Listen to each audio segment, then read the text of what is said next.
morning, everyone.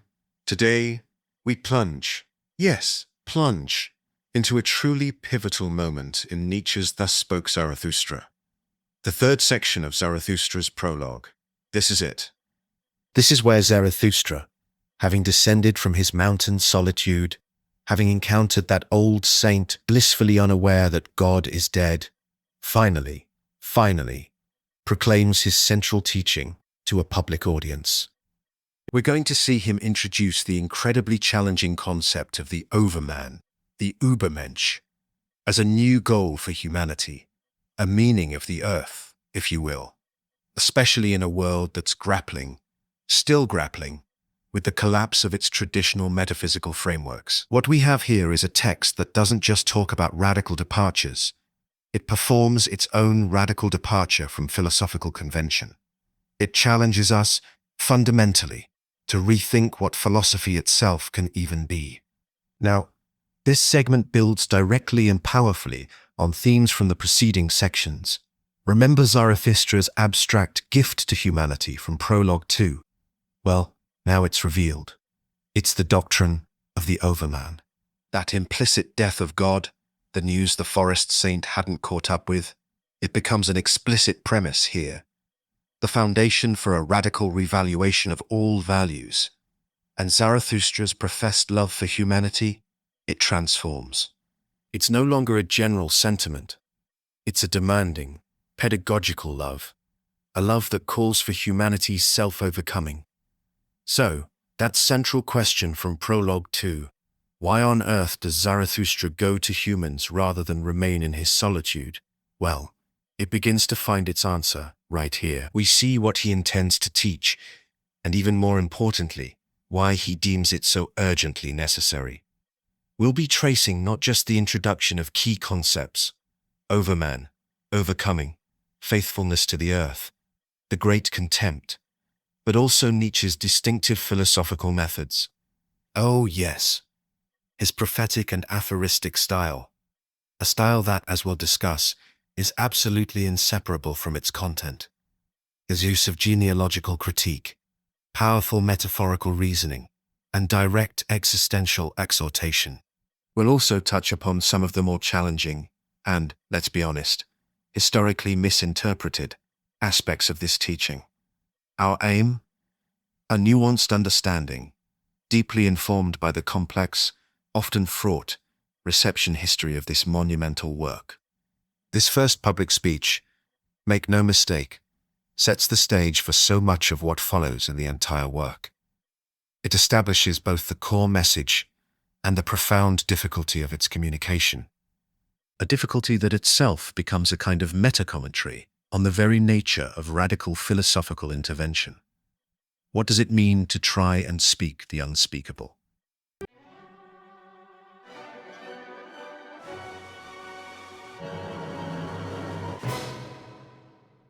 Zarathustra's entry into the public sphere is just dripping with dramatic irony.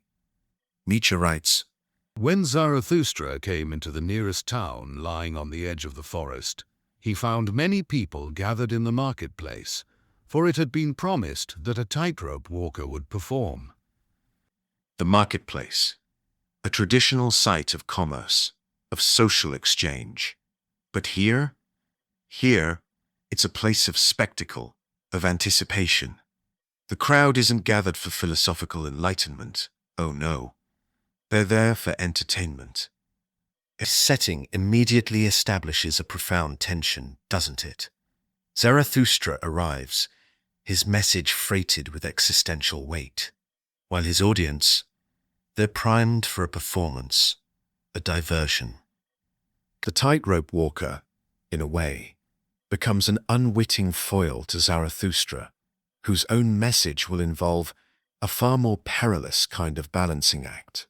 A balancing act over the abyss of nihilism.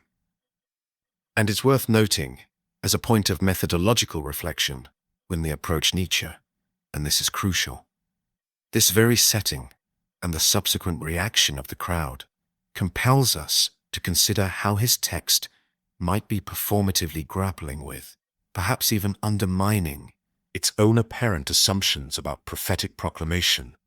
in an increasingly secular, spectacle-driven age. The medium, or rather the environment, is already part of the message. Indeed, it is to this expectant, perhaps utterly uncomprehending crowd that Zarathustra makes his first great proclamation. I teach you the Overman. Human being is something that must be overcome. What have you done to overcome him?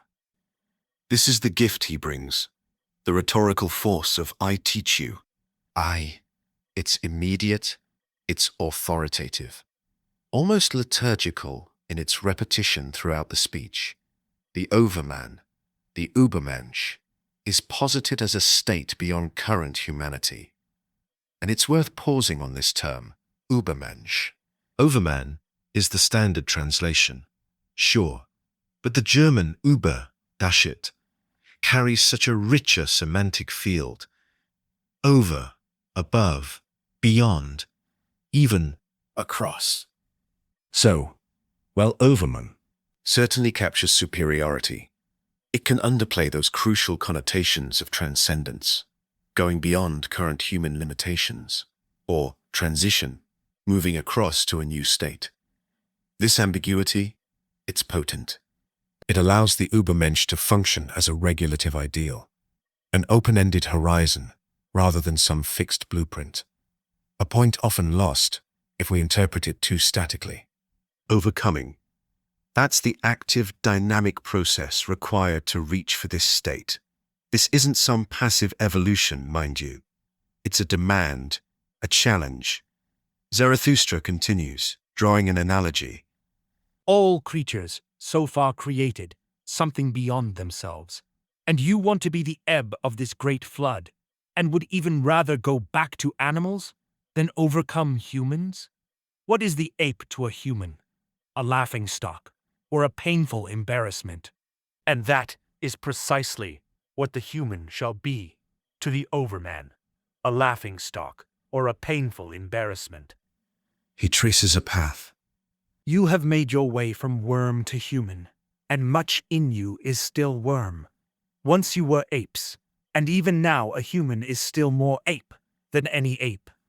Now, this evolutionary language, it should not be taken in a strictly Darwinian biological sense.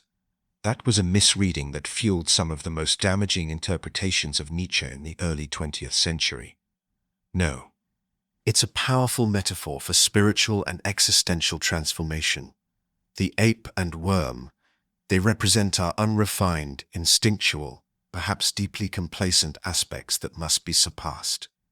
But Zarathustra clarifies, this isn't about becoming ethereal, disembodied, some kind of ghost. No. But whoever is wisest among you is also just a conflict and a cross between plant and ghost. But do I implore you to become ghosts or plants? Behold, I teach you the Overman. The Overman is the meaning of the earth. Let your will say, the Overman shall be the meaning of the earth. Here it is. The Overman is explicitly tied to the earth. This is a radical reorientation of meaning, a direct challenge to metaphysical systems that would locate value elsewhere, in some other, truer world. He implores his listeners, his voice ringing with urgency. I beseech you, my brothers, remain faithful to the earth, and do not believe those who speak to you of extraterrestrial hopes. They are mixes of poisons, whether they know it or not. This faithfulness to the earth, treu zur Erde, it's a core ethical commitment.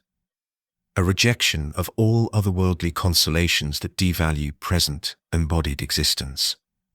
This stands in stark, breathtaking contrast to what Nietzsche perceives as the legacy of Platonism and Christian metaphysics, which so often posited a truer world beyond this one. Zarathustra's call is thunderous. Find all value and meaning here, in this life, on this earth. And the very form of this proclamation, prophetic, aphoristic, so rich in metaphor, is absolutely inseparable from its content. It performs the break from traditional, systematic philosophy. It embodies the creative, value-positing's will that Nietzsche champions. Beautiful.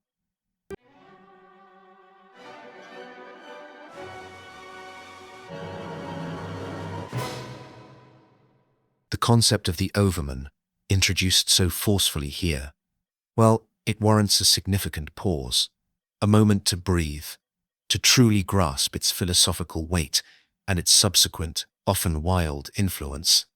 We must briefly step into the often turbulent waters of its reception history.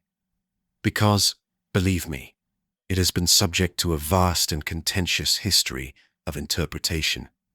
Early admirers, like George Brandes, certainly recognized Nietzsche's radicalism, but the concept was also quickly seized upon, sometimes disastrously, to posit an elitist, even eugenic, ideal, A biologically or culturally superior type.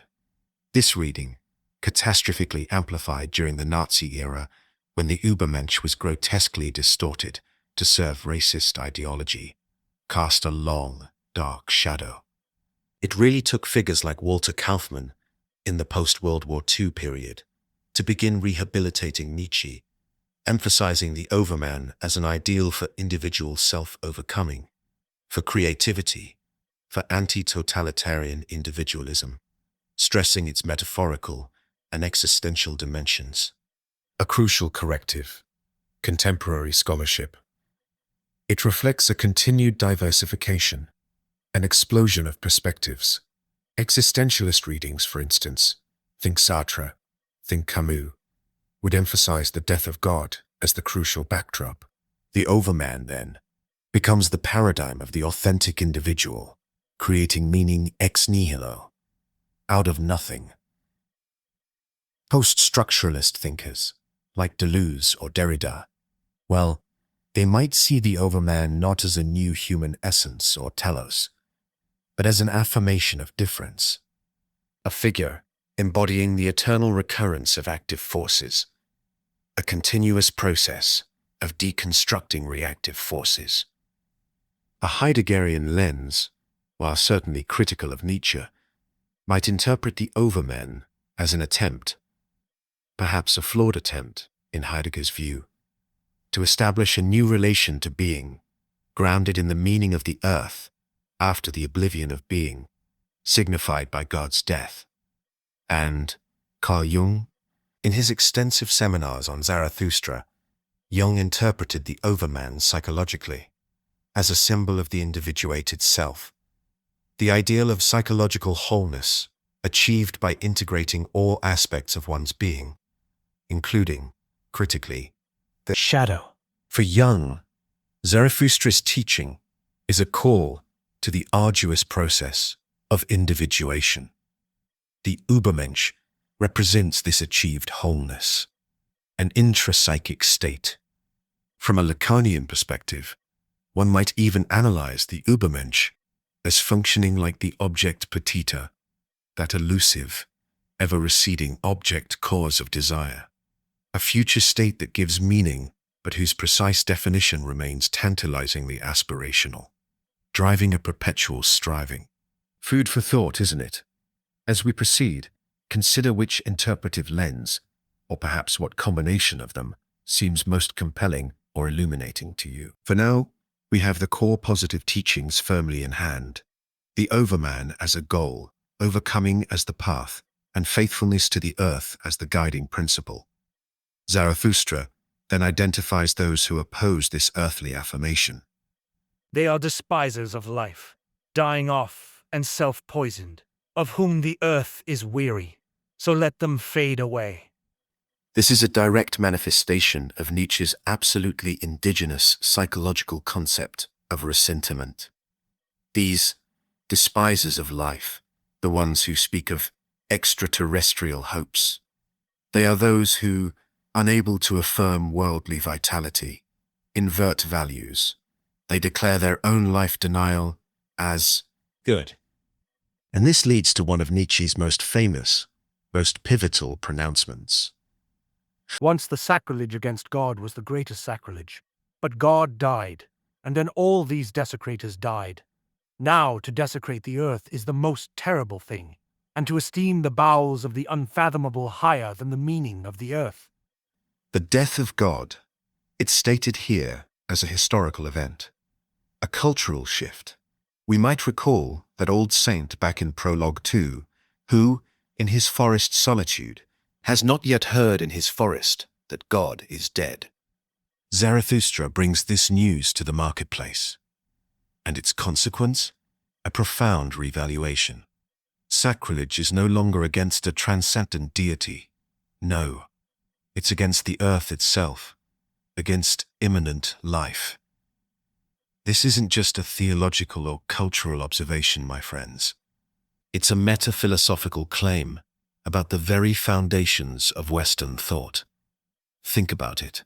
If God, the ultimate guarantor of truth and meaning, is gone, then philosophy itself must re-examine its grounds.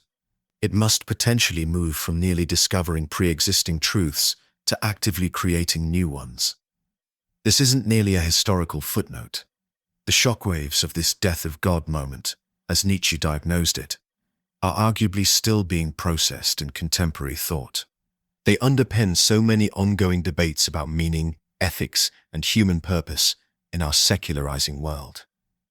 It is precisely this crisis of meaning that much of 20th century existentialism, prefigured right here by Nietzsche, sought to address, and it continues to resonate deeply. Nietzsche, through Zarathustra, then employs what we can clearly identify as a genealogical critique. Now, what is this? This method involves examining the historical origins and transformations of values to reveal their contingency and, often, their underlying motivations. Listen as Zarathustra continues. Once the soul gazed contemptuously at the body, and then such contempt was the highest thing. It wanted the body gaunt, ghastly, starved. Thus it intended to escape the body and the earth. Oh, this soul was gaunt, ghastly, and starved, and cruelty was the lust of this soul. See what he's doing? He's tracing the history of a value, the soul's supposed superiority over and contempt for the body, and he's diagnosing it as life-denying, as a form of cruelty born of that very resentment we just discussed. Nietzsche's genealogical method is like being an archaeologist of ideas. He digs down, uncovers where our values came from, how they changed, and what purposes they served. He forces us to ask, why do we believe this? Who benefited from this belief originally? Does it still serve us, or does it actually hold us back? It's a radical way of questioning what we so often take for granted. For instance, think about a value or belief that's considered incredibly important in our society today. How might Nietzsche encourage us to investigate its history? What older values might it have replaced? And what might be its hidden consequences for life, in his very specific sense? This critique of past values, particularly that denigration of the body and earthly life, powerfully clears the ground for the new valuation Zarathustra proposes. As a methodological pointer for your own reading of Nietzsche, or indeed other challenging philosophers, actively looking for these genealogical moves, constantly asking, what are the origins and historical conditions of this value, can unlock layers of meaning that a purely conceptual analysis might completely miss. It transforms passive reading into an active, critical engagement. It challenges those conventional philosophical methodologies that often accept value frameworks without such radical historical scrutiny. A powerful tool indeed.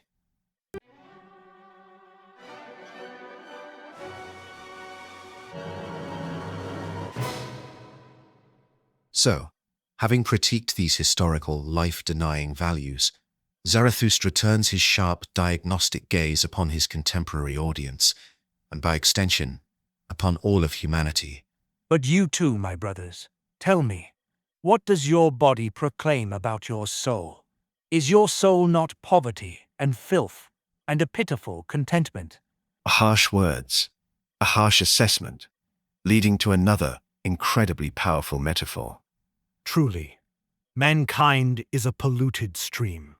One has to be a sea to take in a polluted stream without becoming unclean. Mankind as a polluted stream. It suggests contamination, doesn't it? A lack of purity, of vitality, perhaps a muddling of values and purpose. Now, this can certainly sound misanthropic, even hateful, if not understood within the broader context of his passionate call for transformation. It's a diagnosis intended to provoke, to shock, not merely to condemn. And immediately, he offers the remedy, or rather, the ideal that can transcend this condition.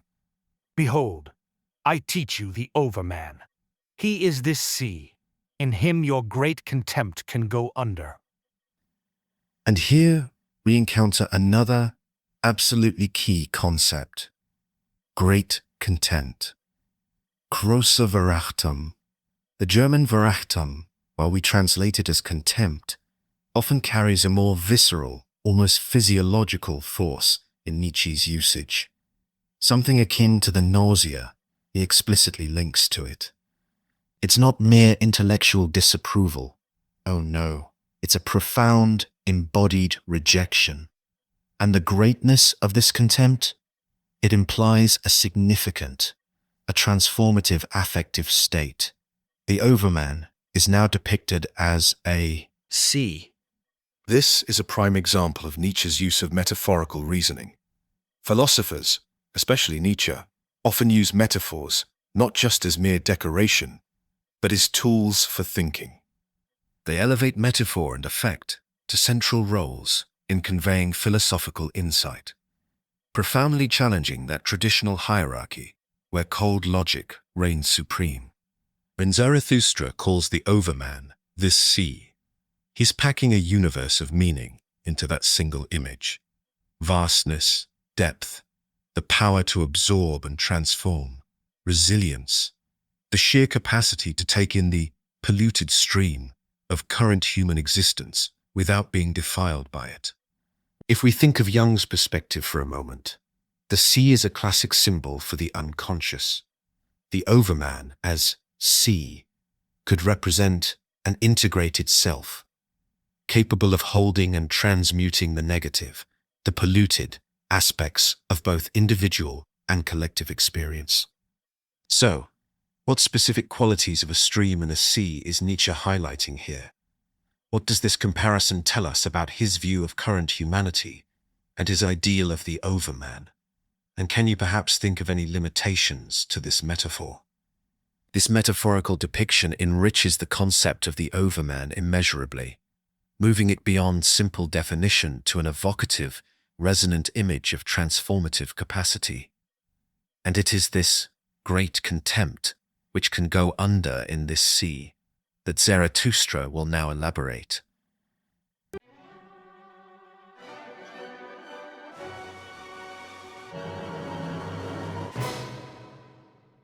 Zarathustra then focuses intently on this great contempt, presenting it not as some negative to be avoided, but as a crucial, even a desirable, experience.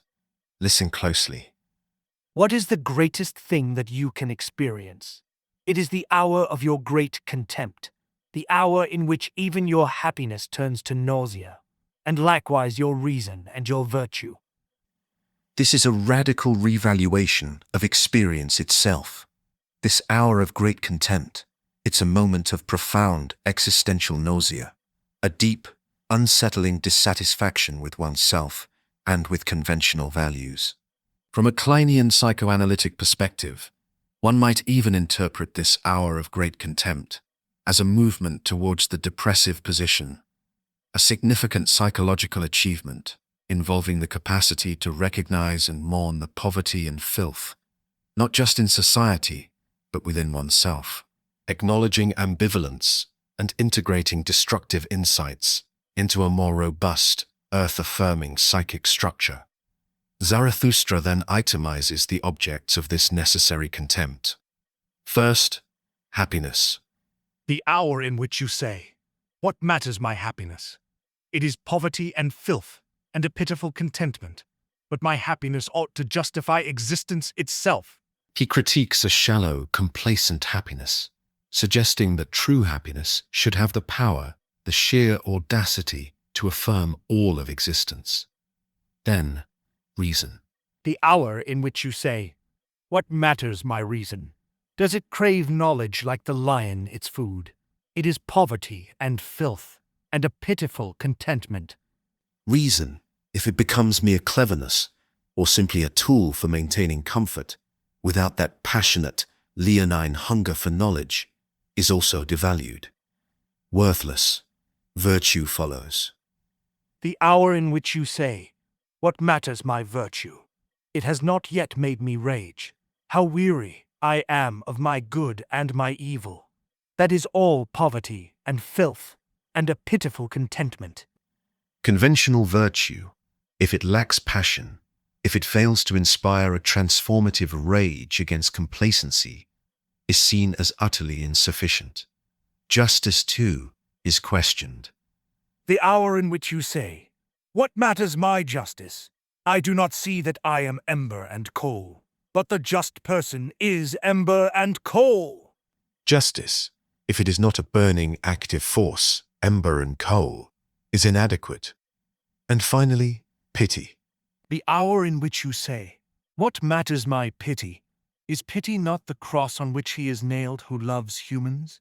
But my pity is no crucifixion." Even pity, often considered such a high virtue, is held in contempt if it's a passive suffering that doesn't lead to transformative action, or if it becomes a self-congratulatory display. The critique of pity here is particularly controversial, and it requires careful handling. Nietzsche often distinguishes between a weakening, life-diminishing pity and a more active, affirming form of compassion or love that genuinely seeks to elevate the other.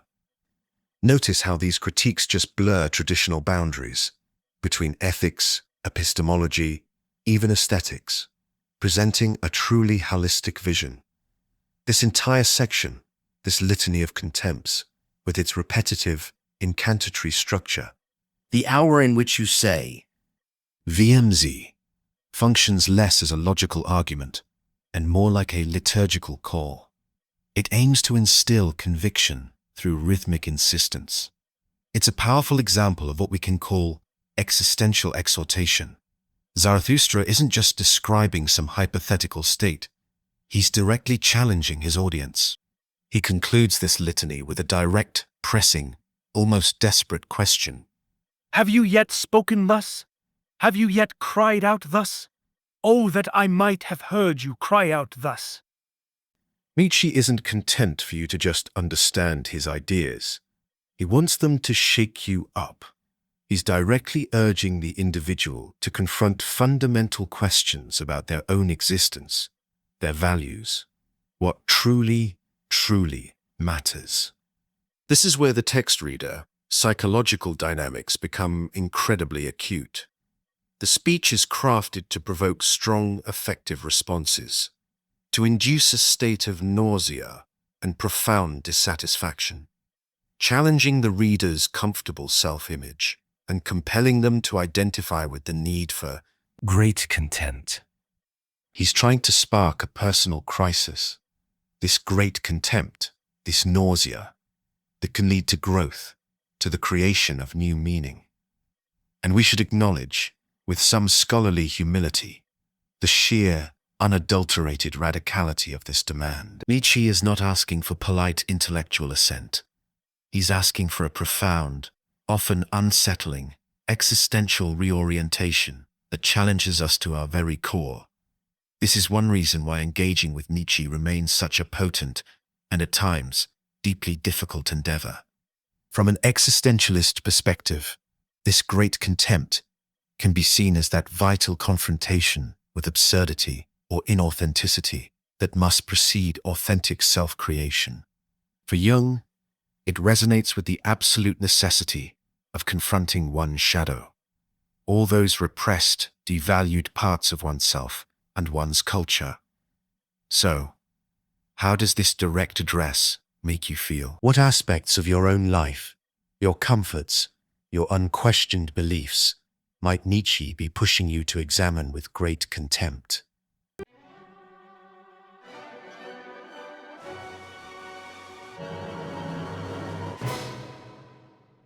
Zarathustra then laments what he perceives as the crowd's, and indeed humanity's, spiritual smallness, their pettiness. Not your sin. Your modesty cries out to high heaven. Your stinginess, even in singing, cries out to high heaven. It's not their transgressions he decries. Not really. It's their lack of ambition, their modesty, their unwillingness to dare greatly, even in their errors. This sets the stage for his final, intensified metaphors for the Overman. He asks, his voice thundering, Where is the lightning that would lick you with its tongue? Where is the madness with which you should be inoculated? and then the culmination, the explosive revelation. Behold, I teach you the Overman. He is this lightning. He is this madness. The Overman is now lightning, a symbol of sudden illumination, yes, but also of destructive power that clears the way, of immense, untamed energy, and madness, Wahnsinn. Now, this term, Wahnsinn, can denote insanity, certainly, but also frenzy, delirium, or even a kind of divine folly. The call for inoculation with Wahnsinn suggests a deliberate embrace of non-rational, disruptive, and potentially creative forces, profoundly challenging the Enlightenment's overemphasis on reason. The valorization of madness is, of course, a problematic concept, especially when we consider Nietzsche's own biography. Psychobiographical interpretations often link this to his eventual mental collapse, but a critical engagement with such readings must avoid reducing the philosophical content to mere symptomology. Reputable scholarship uses biography to illuminate the existential conditions from which the philosophy might have emerged, rather than as some simplistic deterministic explanation. Nietzsche's strength, arguably, lies in his capacity to transmute personal struggle into profound philosophical insight. Within this context, madness is crucial, not as clinical insanity, but as a necessary departure from a constricting, all-too-human reasonableness that prevents profound transformation. Jung might see these images of lightning and madness as representing the eruption of powerful, transformative energies from the unconscious, encounters that can be disorienting, even terrifying, but are essential for breaking old patterns and achieving new levels of consciousness.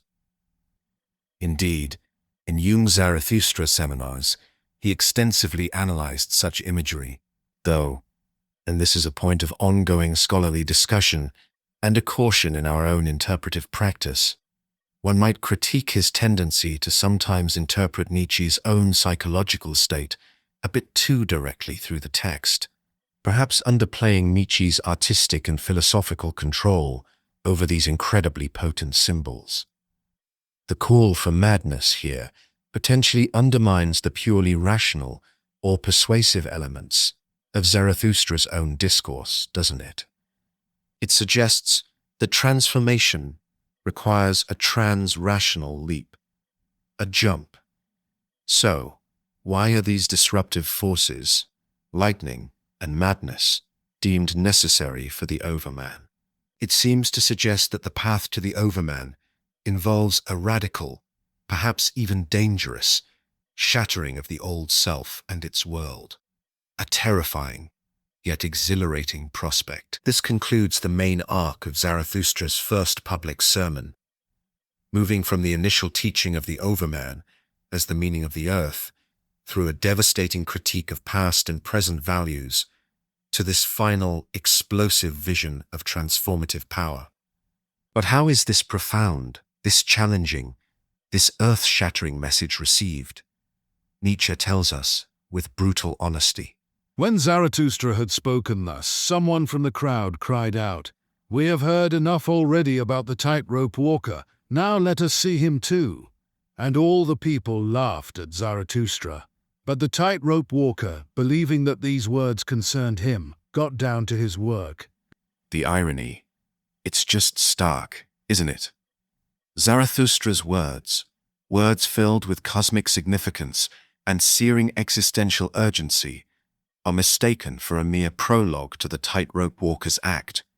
The crowd's laughter, it signifies a complete, almost comical misunderstanding, a clear preference for spectacle over substance.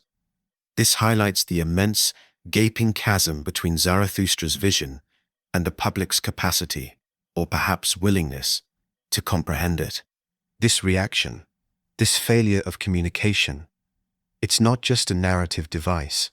It points to an enduring challenge, a challenge highly relevant in our own saturated media landscapes, concerning how radical critique or profound philosophical insight can possibly gain traction against the constant allure of simple spectacle and deeply ingrained habits of thought. It underscores the incredible difficulty of communicating radical philosophical ideas to an audience unprepared or unwilling to receive them, complicating any easy assumption that such a prophetic method can actually be effective. This reaction, this spectacular failure of communication, exemplifies the performative paradox of Zarathustra itself, subtitled, as you know, A Book for All and None, offered to all, yet perhaps truly understood by none in that common crowd. This reaction sets a crucial, almost tragic tone for Zarathustra's ongoing mission. Where does he go from here?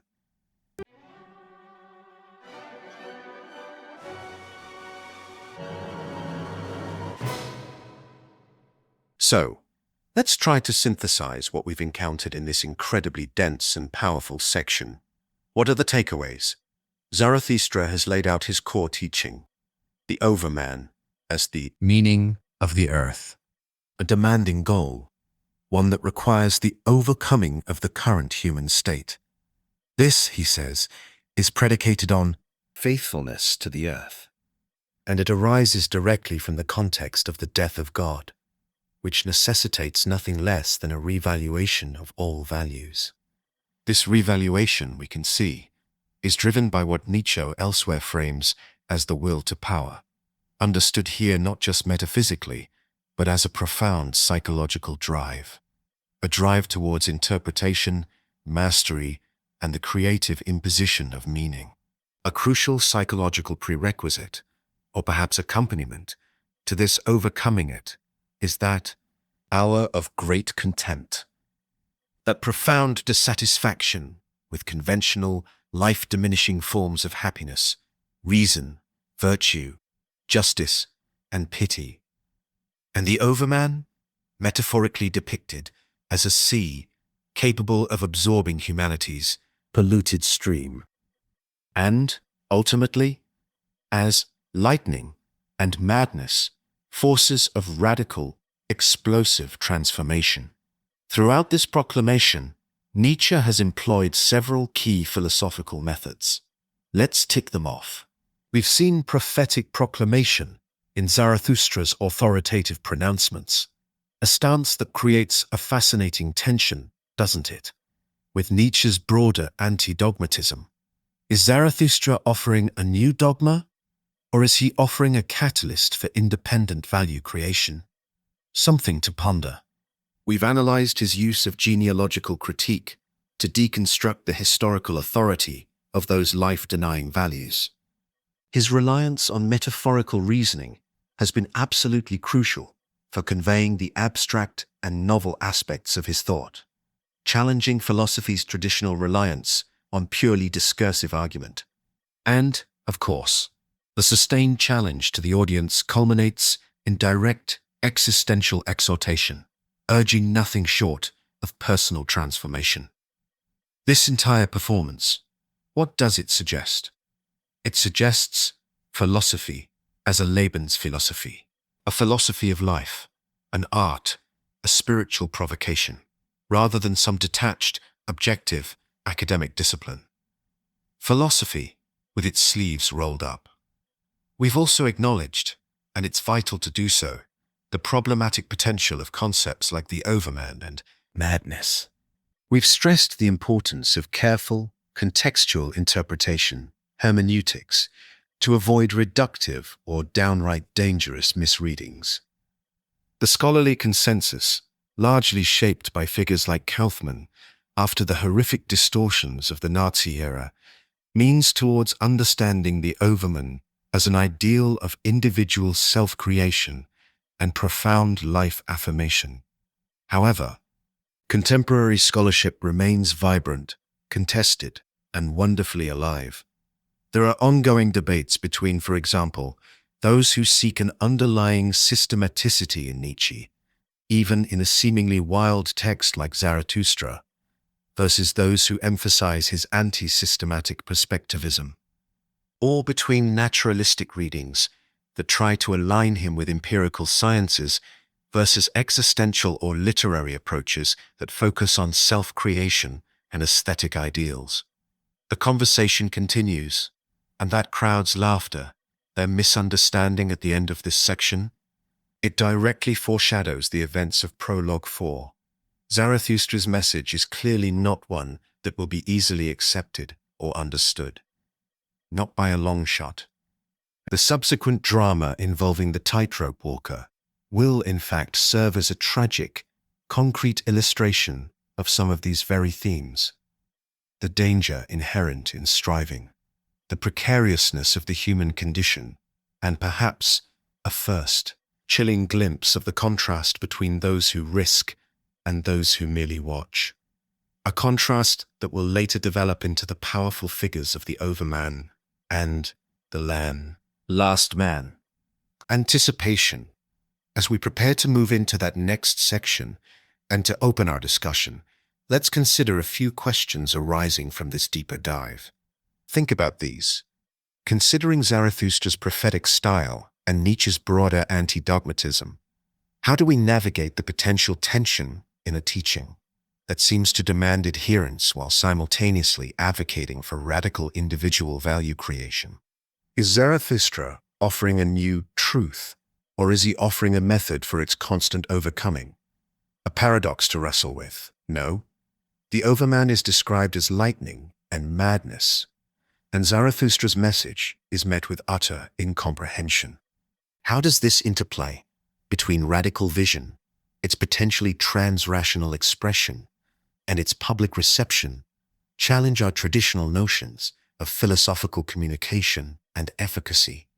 Does it perhaps even perform the for none aspect of the book's subtitle? What do you think? We've touched on various interpretive lenses for the Übermensch, from individual self-overcoming to Jung's individuated self to a Deleuzian affirmation of difference. How do these different hermeneutical approaches, drawing from distinct philosophical and psychological traditions, alter not just our understanding of this specific concept, but also our engagement with Nietzsche's broader project of revaluation? And what are its meta-philosophical implications for what philosophy itself is called to do in a post-theistic world? A big question. What are your initial thoughts on these provocations, or perhaps other aspects of Zarathustra's challenging, electrifying address? As we conclude this session, if our deep dive into Nietzsche's prologue, particularly concepts like the Overman, the death of God, and that crucial great contempt, has offered you valuable insights or clarified these complex, potent ideas, please do consider liking the video and sharing it with others who might benefit from this discussion. We'll be continuing this philosophical journey, exploring further into Zarathustra and other seminal texts. To join us for future lectures and ensure you don't miss these explorations, do subscribe to the channel. And you might also want to click that notification bell. You won't want to miss what's next. Finally, the questions posed earlier are a direct invitation for your thoughts. I sincerely, genuinely look forward to reading your responses, your interpretations on the Übermensch, or your reflections on faithfulness to the earth in the comments below. Engaging with your perspectives is truly one of the most rewarding aspects of this platform. Thank you for your thoughtful participation today.